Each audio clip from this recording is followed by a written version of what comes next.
ಸರ್ಕಾರಗಳು ಸಾಕಷ್ಟು ಪ್ರಯತ್ನ ಮಾಡ್ತಾ ಇದೆ.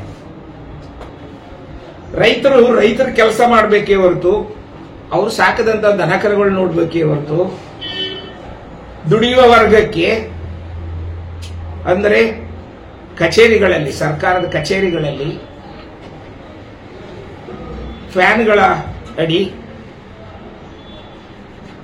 ಎಸಿ ರೂಮ್ಗಳಲ್ಲಿ ಕೂತು ಮಾಡ್ತಕ್ಕಂಥ ಕೆಲಸ ಮಾಡ್ತಕ್ಕಂಥ ಅಧಿಕಾರಿ ವರ್ಗಕ್ಕೆ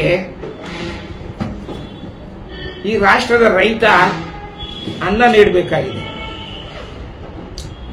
ಅವನು ರೈತ ಕಸುಬನ್ನ ಮಾಡದೇನೆ, ರೈತ ಕೆಲಸವನ್ನ ಮಾಡದೇನೆ, ಅಧಿಕಾರಿಗಳು ಮಾಡ್ತಾರಲ್ಲ ತಪ್ಪುಗಳನ್ನ, ಸಣ್ಣ ಪುಟ್ಟ ತಪ್ಪುಗಳನ್ನ ಅದನ್ನ ಸರಿಪಡಿಸಿಕೊಳ್ಳೋಕ್ಕೋಸ್ಕರ ದಿನಗಟ್ಟಲೆ ತಮ್ಮ ಕಾಲವನ್ನು ವ್ಯಯ ಮಾಡಿ ಕಚೇರಿಗಳಿಗೆ ಅಲಿತಾ ಇರ್ತಕ್ಕಂಥ ವಿಚಾರಗಳನ್ನು ಗಮನಿಸಿ ಸರ್ಕಾರ ಅನೇಕ ಸುಧಾರಣೆಗಳನ್ನು ತರ್ತಕ್ಕಂಥ ಪ್ರಯತ್ನ ಮಾಡಿದೆ. ಆದರೆ ಆ ಪ್ರಯತ್ನದಲ್ಲಿ ಅಧಿಕಾರಿಗಳು ಬರಲೇ ಇಲ್ಲ. ಅವರು ಹಿಂದೆ ಇದ್ದ ರೂಢಿನಲ್ಲೇ, ಹಿಂದೆ ಇದ್ದಂತ ರೀತಿ ನೀತಿಯಲ್ಲೇ ಹೋಗ್ತಾ ಇದ್ದಾರೆ. ಉದಾಹರಣೆಗೆ ನಾನು ಹೆಚ್ಚಿಗೆ ಹೇಳೋಲ್ಲ, 2 ವರ್ಷ 3 ವರ್ಷ ಕೊಟ್ಟಂತ ಅರ್ಜಿಗಳಿಗೂ ಕೂಡ ವಯಸ್ಸಾದಂತ ವೃದ್ಧರು, ಅಂಗವಿಕಲರು ಕಚೇರಿಗಳಿಗೆ ತಿರುಗ್ತಾನೇ ಇದ್ದಾರೆ. ಉದಾಹರಣೆಗಳು ಇಲ್ಲೇ ಅವೆ. ಉದಾಹರಣೆಗೆ ನಮ್ಮ ಚಿಕ್ಕಣ್ಣವರು 1 to 5 ಮಾಡಿಸ್ಬೇಕು ಅಂತ ಹೇಳಿ 3 ವರ್ಷದಲ್ಲಿ ಅರ್ಜಿ ಕೊಟ್ಟಿದ್ದಾರೆ. ನೋಡ್ರಿ, 15 ವರ್ಷ ಅಂತೆ. 15 ವರ್ಷ ಸರ್ಕಾರ ಏನ್ ಹೇಳ್ತದೆ, ಈ ತ್ವರಿತವಾಗಿ ಮಾಡ್ರಿ. ಅದರಲ್ಲೂ ವಿಶೇಷವಾಗಿ ನಾನು ಈ ಸಂದರ್ಭದಲ್ಲಿ ಮೊನ್ನೆ ಸಚಿವರಾದಂತ ಕೃಷ್ಣ ಬೈರೇಗೌಡರನ್ನ ನೆನೆಸ್ಬೇಕಾಗ್ತದೆ.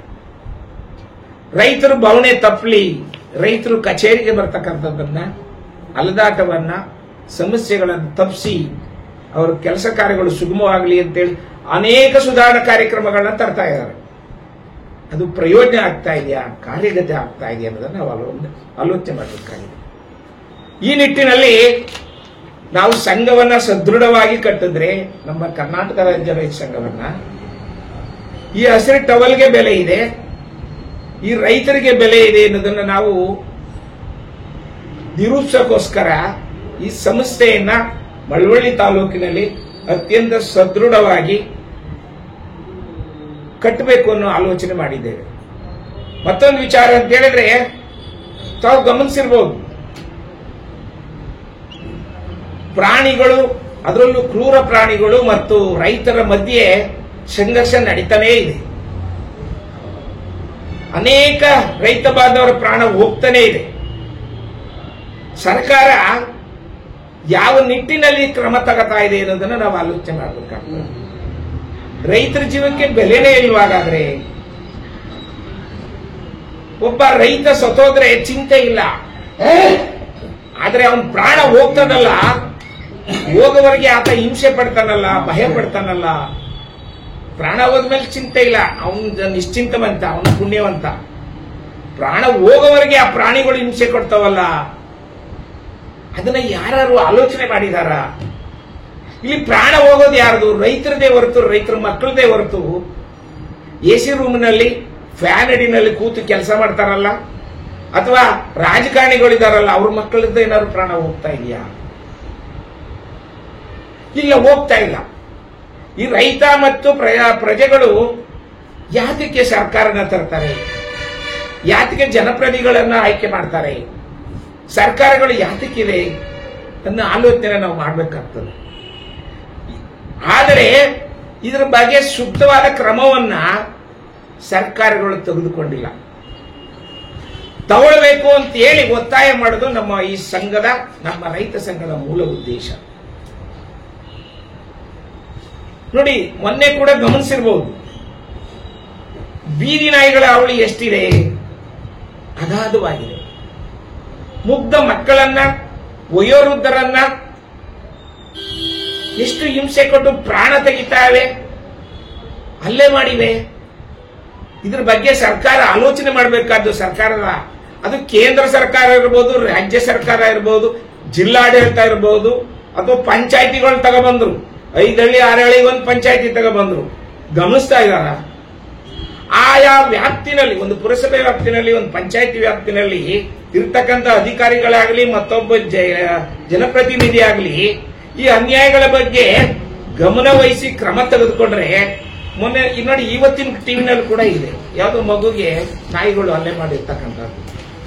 ಕ್ರಮ ತಗೊಂಡಿದ್ರೆ ಈ ತರ ಅನ್ಯಾಯಗಳು, ಹಿಂಸೆಗಳು ಯಾತಕ್ಕೆ ನಡೀತವೆ ಅನ್ನೋದನ್ನ ಸರ್ಕಾರಗಳು ಗಮನಿಸ್ತಾ ಇಲ್ಲ. ಇದನ್ನ ಸರ್ಕಾರದ ಮಟ್ಟದಲ್ಲಿ ಎಚ್ಚೆತ್ಸೋಕ್ಕೋಸ್ಕರ ಈ ಸಂಘನ ನಾವು ಸದೃಢವಾಗಿ ಕಟ್ತಕ್ಕಂಥ ಪ್ರಯತ್ನವನ್ನ ಮಾಡ್ತಾ ಇದ್ದೀವಿ. ಮತ್ತೊಂದಪ್ಪ ಅಂತ ಹೇಳಿದ್ರೆ, ರೈತ ಬೆಳಿತಾನೆ, ಒಂದು ಕಡೆ ಅತಿವೃಷ್ಟಿ, ಮತ್ತೊಂದು ಕಡೆ ಅನಾವೃಷ್ಟಿ. ಒಂದ್ಸಾರಿ ಮಳೆ ಜಾಸ್ತಿ ಆಗುವ ಬೆಳೆ ಹಾಳಾಗ್ತದೆ, ಮತ್ತೊಂದ್ಸಾರಿ ಮಳೆ ಇಲ್ದನೆ ಬೆಳೆ ಹಾಳಾಗ್ತದೆ. ಕೈಗೆಟದ ಬೆಳೆ ಬರ್ತದೆ, ಏನೋ ಒಂದು ಪಕ್ಷ ಎಲ್ಲನೂ ನಿವಾರಣೆ ಮಾಡಿ ಆ ಬೆಳೆಗೆ ರೈತ ಶ್ರಮಪಟ್ಟು ಖರ್ಚು ಮಾಡ್ತಕ್ಕಂಥ ಖರ್ಚಿಗೆ ತಕ್ಕನಾಗಿ ಅವನಿಗೆ ಬೆಲೆ ಸಿಗ್ತಾ ಇದೆಯಾ ತಾವು ಗಮನಿಸಬೇಕಾಗ್ತದೆ. ಸರ್ಕಾರಿ ನೌಕರಿಯಾಗಿ ಕೆಳ ಮಟ್ಟದಲ್ಲಿರ್ತಕ್ಕಂಥ ಒಬ್ಬ ಅಟೆಂಡರ್ಸ್ ಅವನ ಜೀವನ ಶೈಲಿ ಯಾವ ಮಟ್ಟದಲ್ಲಿದೆ, 10 ಎಕರೆ 20 ಎಕರೆ ಜಮೀನು ಇರ್ತಕ್ಕಂಥ ರೈತನ ಜೀವನ ಶೈಲಿಯ ಮಟ್ಟ ಯಾವ ರೀತಿ ಇದೆ ಅನ್ನೋದನ್ನ ಗಮನಿಸಬೇಕಾಗ್ತದೆ. ಈ ವಿಚಾರವನ್ನು ಕೂಡ ನಾವು ಸರ್ಕಾರದ ಮಟ್ಟದಲ್ಲಿ ಮಂಡಿಸ್ತಕ್ಕಂಥ ಪ್ರಯತ್ನವನ್ನು ನಾವು ಮಾಡ್ತಾ ಇದ್ದೀವಿ. ಬಹಳ ಮುಖ್ಯವಾಗಿ ವಿಳಂಬ ನೀತಿ. ಯಾವುದೇ ಅರ್ಜಿ ಒಂದು ಕಚೇರಿಗೆ ಹೋಗಿ ಬೀಳ್ತು ಅಂತ ಹೇಳಿದ್ರೆ ಆ ಅರ್ಜಿಗೆ ಕನಿಷ್ಠ ಒಂದು ಕಾಲ ನಿಗದಿಯನ್ನ ಮಾಡಿ, 1 ವರ್ಷ, 7 ದಿವಸ ಇರಬಹುದು, ಹೆಚ್ಚು ಅಂದ್ರೆ 1 ತಿಂಗಳು ಇರಬಹುದು. ಆ ಕಚೇರಿಯ ಮುಖ್ಯಸ್ಥನನ್ನ ಜವಾಬ್ದಾರಿ ಮಾಡಿ ರೈತರ ಕೆಲಸ ಯಾವ್ದು ತಪ್ಪು ಅಂತ, ಯಾವ್ದು ಕೆಲಸ ಅಂತೀರಿ? ಸರ್ಕಾರಿ ಅಧಿಕಾರಿಗಳು ಸರಿಯಾಗಿ ಕೆಲಸ ಮಾಡಿದ್ರೆ ತಪ್ಪು ಮಾಡ್ತಾರಲ್ಲ, ಅದನ್ನು ಸರಿಪಡಿಸ್ತಕ್ಕಂಥ ಕೆಲಸನ ರೈತ ಕೇಳೋದು. ಇನ್ನು ಯಾರ ಜಮೀನು ಯಾರನ್ನು ನಮಗೆ ಬರ್ಕೊಟ್ಬಿಡಿ 10 ಎಕರೆನ ಅಂತ ನಾವು ಕೇಳಕ್ ಹೋಗಲ್ಲ. ಆ ಸರಿಪಡಿಸೋದಕ್ಕೆ ಯಾತ್ರೆ ವರ್ಷಾನ್ಗಟ್ಲೆ. ಉದಾಹರಣೆಗೆ ಹೇಳ್ದಂಗೆ ನಮ್ಮ ಚಿಕ್ಕಣ್ಣವ್ರು ಹೇಳ್ತಾರೆ, 15 ವರ್ಷ ಆಯ್ತು ನಾನು 1 to 5 ಅರ್ಜಿ ಕೊಟ್ಟು ಅಂತ ಹೇಳ್ತಾರೆ. ಇಂಥ ವಿಳಂಬ ನೀತಿಯನ್ನು ತಪ್ಪಿಸಬೇಕು. ಇದರಲ್ಲಿ ನೀವು ಕಾಲಮಿತಿಯನ್ನ ಸರ್ಕಾರ ನಿಗದಿ ಮಾಡಿ ಕನಿಷ್ಠ 7 ದಿವಸದಲ್ಲಿ ಒಂದು ಟಪಾಲ್ಗೆ ಒಂದು ಅರ್ಜಿ ಕೊಟ್ಟು ಅಂತ ಹೇಳಿದ್ರೆ, ಯಾವುದೇ ನೌಕರ, ಸರ್ಕಾರಿ ನೌಕರ ತನ್ನ ಟೇಬಲ್ ನಲ್ಲಿ 7 ದಿವಸದ ಮೇಲೆ ಆ ಫೈಲ್ ಅನ್ನು ಇಟ್ಕೋಕೂಡದು, ಅವನು ಮುಂದಕ್ಕೆ ಅದನ್ನ ರವಾನಿಸಬೇಕು ನೆಕ್ಸ್ಟ್ ಹೋಗ್ತಕ್ಕಂಥ ಟೇಬಲ್ಗೆ ಅನ್ನೋದು ನಮ್ಮ ಬೇಡಿಕೆ. ಆದರೆ ಆ ಕಚೇರಿ ಅಧಿಕಾರಿ 1 ತಿಂಗಳು ಅಥವಾ 2 ತಿಂಗಳಲ್ಲಿ ಆ ಫೈಲ್ ಅನ್ನ ವಿಲೇವಾರಿ ಮಾಡಬೇಕು.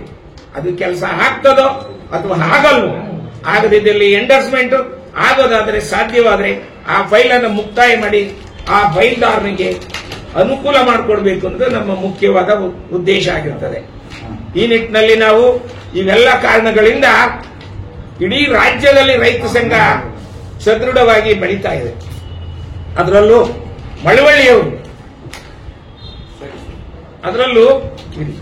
ಮಳವಳ್ಳಿ ತಾಲೂಕಿನಲ್ಲಿ ಇದನ್ನು ಅತ್ಯಂತ ಬಲಿಷ್ಠವಾಗಿ, ಅತ್ಯಂತ ಸದೃಢವಾಗಿ ಅಪಾರ ಜನಸಂಖ್ಯೆಯ ರೈತರನ್ನು ಒಗ್ಗೂಡಿಸಿ ಈ ಸಂಘವನ್ನು ಕಟ್ಟತಕ್ಕಂಥ ಆಲೋಚನೆ ಇದೆ. ಇನ್ನೂ ಅನೇಕ ವಿಚಾರಗಳಿದೆ. ಇದು ಪ್ರಾಸ್ತಾವಿಕವಾಗಿ ಕೆಲವೇ ವಿಚಾರಗಳನ್ನು ತಮ್ಮ ಮುಂದೆ ಮಂಡಿಸಿದ್ದೀನಿ. ಈ ಕೆಲಸಗಳು ಆದ್ರೆ, ವಿಳಂಬ ನೀತಿ ಒಂದು ತಪ್ಪಿದ್ರೆ ಭ್ರಷ್ಟಾಚಾರ ತಾನಾಗಿ 12 ಭಾಗ ಅಂದ್ರೆ 75% ಕಡಿಮೆ ಆಗ್ತದೆ ಅನ್ನೋದು ನಿಮ್ಮೆಲ್ಲರ ಅನಿಸಿಕೆ ಅಂತ ನಾನು ಭಾವಿಸ್ತೇನೆ. ಈ ನಿಟ್ಟಿನಲ್ಲಿ ಕಾರ್ಯಕ್ರಮ ಇಟ್ಕೊಂಡಿದ್ದೀವಿ. ಮಳವಳ್ಳಿ ತಾಲೂಕಿನ ಪದಾಧಿಕಾರಿಗಳನ್ನೇ ನೇಮಕ ಮಾಡಿದ್ದೀವಿ.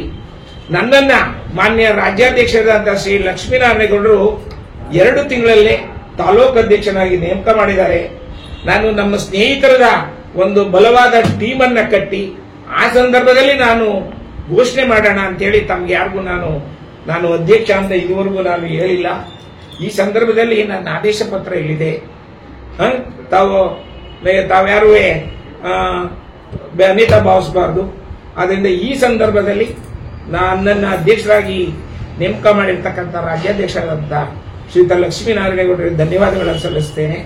ತಮಗೂ ಕೂಡ ಈ ವಿಚಾರವನ್ನು ತಮಗೆ ತಿಳಿಸ್ತಾ ಇದ್ದೇನೆ. ಅದರ ಜೊತೆಗೆ ಈ ಹೊಸ ನೂತನ ಮಳವಳ್ಳಿ ತಾಲೂಕಿನ ಪದಾಧಿಕಾರಿಗಳ ಪಟ್ಟಿಯನ್ನ ಈ ಸಂದರ್ಭದಲ್ಲಿ ಈ ಎಲ್ಲಾ ನ್ಯೂನತೆಗಳನ್ನ ನಿವಾರಣೆ ಮಾಡೋದಕ್ಕೆ ನನ್ನ ಜೊತೆಯಲ್ಲಿ ಸೈನ್ಯ ಇರಲಿ ಅಂತ ಹೇಳಿ ನಾನು ಈ ಸಂಸ್ಥೆಯನ್ನು ಕಟ್ಟಿದ್ದೇನೆ. ಪದಾಧಿಕಾರಿಗಳನ್ನು ನೇಮಕ ಮಾಡಿದ್ದೇನೆ. ಅದನ್ನು ಒಂದೊಂದಾಗಿ ತಮ್ಮ ಮುಂದೆ ಕೆಲವನ್ನ ಪ್ರಾಸ್ತಾವಿಕವಾಗಿ ಓದ್ತೇನೆ.